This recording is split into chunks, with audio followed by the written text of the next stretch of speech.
मामला ये हुआ है कि कल रोहित जी को उठा लिया है लोग। हम लोग खाना खाने जा रहे थे। मंच जो है धरना स्थल हम लोग का, वहाँ से हम लोग 100 मीटर साइड हट के खाना खा रहे थे। तब तक फिल्मी स्टैंड में गाड़ी आती है और कुछ लोग 2-4 लोग रहते हैं पुलिस के आदमी, वो लोग रोहित जी को आराम से उठा लिए। तो हम लोग विरोध प्रदर्शन नहीं किया। हम लोग को लगा पुलिस का आदमी है तो लेके जाएगा, कोई बात नहीं। हम लोग जो रूल होता है हम लोग जाएंगे, पुलिस में बात करेंगे, लेके आ जाएंगे। लेकिन वो सब किताबी बातें हो चुकी है। यहाँ पे आने का मालूम चलता है कि कोई कुछ बताने को तैयार नहीं है। लोग बोल रहे हैं कि हम अज्ञात जगह पे रखे हैं, हम कुछ नहीं बता सकते हैं। और अभी पता चला है कि कोर्ट उनको लेके जा रहा है। 2 धारा लगा है, धारा 353 और धारा 120B।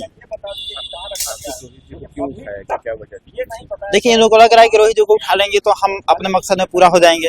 अब प्रॉपर मकसद इनका क्या है तो बता नहीं रहे हैं कुछ। हाँ, लाठीचार्ज हुआ है। हम लोग शांति से हाथ जोड़ के गए थे बीपीएससी भवन कि भाई चेयरमैन साहब हमारी बात सुनिए, आप जो रोज गलत काम कर रहे हैं उसके खिलाफ हम लोग आए, एक बार डिबेट डिस्कशन कर लीजिए, बता दीजिए कि झूठ क्यों बोल रहे हैं इतना। आप ही के चलते ये सारा क्रिएट हुआ है और आप है कि चुप हैं, घर भाग गए हैं। आप आइए एक बार बात कर लीजिए। तो चेयरमैन साहब सुनने को तैयार नहीं है, लाठी बरसाई पुलिस हम पे। क्या लगता है कि आप लोग की मांगों पर सरकार को तवज्जो दे रही है?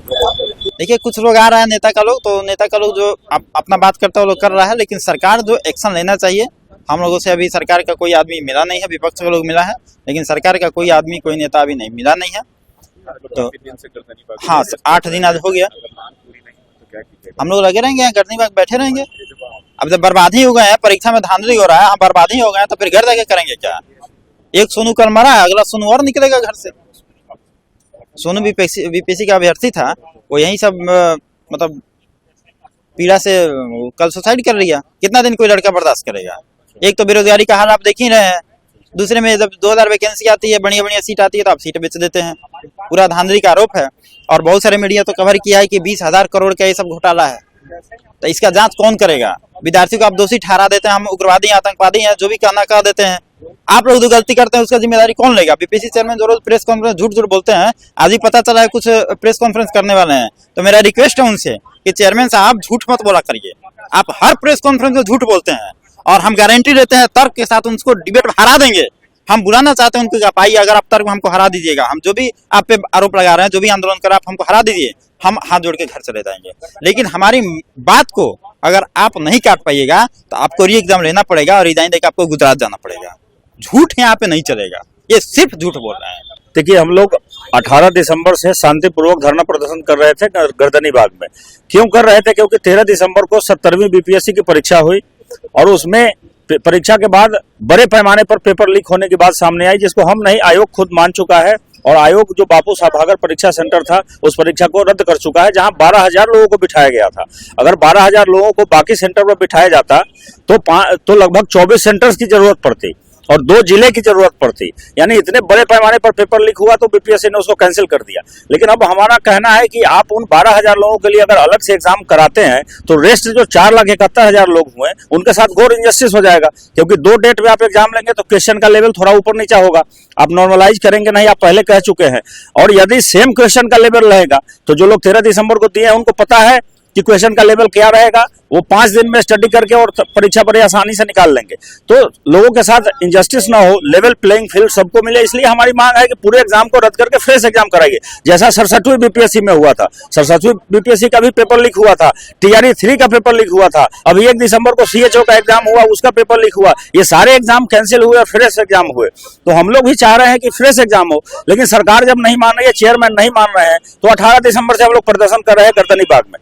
कल उसमें डेवलपमेंट ये हुआ कि एक सोनू नाम के छात्र ने सुसाइड किया, जो अपने आप को बीपीएससी का एस्पिरेंट बता रहा है और चेयरमैन के रवैये के कारण वो सुसाइड किया है। उसके लिए तो चेयरमैन के ऊपर हत्या का FIR दर्ज होना चाहिए सबसे पहली बात। तो हम लोग एक सिंबॉलिक तरीके से इसके खिलाफ विरोध जताने के लिए बीपीएससी भवन मार्च कर रहे थे और वहां जाकर के हाथ जोड़ करके हम लोग बैठे थे, जनगण मन गा रहे थे। लेकिन पुलिस ने ऐसी बर्बरता दिखाई, हम लोगों को 2 मिनट संभलने का मौका नहीं दिया गया, कोई वार्निंग नहीं दी गई कि यहाँ से उठ जाइए, हम कार्रवाई करेंगे। और बुरी तरीके से रोहित प्रियदर्शी जो इस पूरे मूवमेंट को लीड कर रहे हैं, उन पर मतलब 20-25 लाठियां चलाई गई, पूरे शरीर में उनके दाग हैं।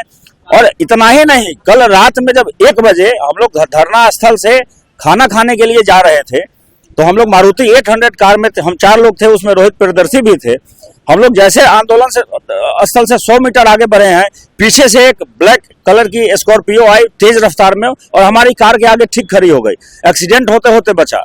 और जब हम लोग उतरे तो बिना कुछ मतलब बताए हुए, बिना कुछ सोचने समझने का समय दिए हुए, हम लोग पता भी नहीं चल पाए कि क्या हो रहा है। उस कार से 4-5 लोग निकले और दरवाजा हमारी कार का खोला, रोहित जी को गोद में उठाया और कार में डाले और इतनी तेज में निकल गए कि पता नहीं चला कि भाई ये कोई आतंकवादी को है या पुलिस के लोग हैं, क्या है।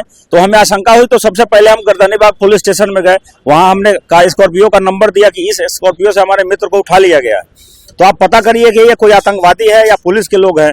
तो गर्दनीबाग पुलिस स्टेशन ने इतना किया, उन्होंने कंफर्म किया कि नहीं पुलिस के हिरासत में है, लेकिन कहाँ रखा गया है इसकी कोई सूचना नहीं थी। हम लोग रात भर पटना के लगभग हर पुलिस स्टेशन में गए हैं कि हमारे मित्र को कहाँ रखा गया है। किसी को अरेस्ट किया जाता है तो उसको अपने वकील से बात करने का अधिकार है, उसको अपने परिजनों से बात करने का अधिकार है, उसको ये जानने का अधिकार है उसके परिजनों को कि कहाँ रखा गया है, लेकिन हमें ये सब भी नहीं बताया गया। अभी हम लोग यहाँ सचिवालय पुलिस स्टेशन आए हैं, यहाँ बताया गया है कि हम कोर्ट में उनको पेश कर रहे हैं। ये भी ये नहीं बता रहे हैं कि इनको यहाँ रखा गया है या कहाँ रखा गया है। हम बोल रहे हैं कि 2 मिनट हमारी बात करवा दीजिए ताकि हम देख लें कि वो सकुशल है कि नहीं। हम लोगों को आशंका हो रही है कि कल दिन में पुलिस ने जैसे उनके साथ बर्बरता की है, हो सकता है आप लोग के ऊपर FIR भी दर्ज हुआ है। FIR उनके ऊपर FIR दर्ज हुआ है जैसा कि पुलिस बता रही है, लेकिन हमें आशंका है कहीं थाने में उनकी पिटाई तो नहीं की गई है, कोई बर्बरता तो नहीं की गई है, क्योंकि ये ऊपर से आदेश है। पुलिस वालों से हमारी कोई शिकायत नहीं, कोई शिकवा गिला नहीं है, क्योंकि इनको ऊपर से आदेश आया है। ये चेयरमैन इतना घाट चेयरमैन है, इतना भ्रष्ट चेयरमैन है कि पूरे BPSC के इतिहास में इतना भ्रष्ट, जिसके ऊपर 400 से ज्यादा करोड़ रुपए, 4 करोड़ से ज्यादा रुपए के घोटाले के आरोप लगे हुए हैं, ऐसे भ्रष्ट व्यक्ति को क्यों BPSC का चेयरमैन बनाया गया। अरे भाई ये डेमोक्रेसी है, छात्रों के हित से, जनता के हित से ऊपर कुछ नहीं हो सकता है। सरकार बजट बनाती है ना, एक एग्जाम दोबारा कंडक्ट कराने में कितने पैसे खर्च हो जाएंगे। और अगर पैसे की बात है, फाइनेंशियल प्रॉब्लम की बात है, तो आप एप्लीकेशन पोर्टल को फिर से रीओपन कर दीजिए, हम लोग फिर से पैसे देंगे फॉर्म के, आप फ्रेश एग्जाम कंडक्ट करवाइए।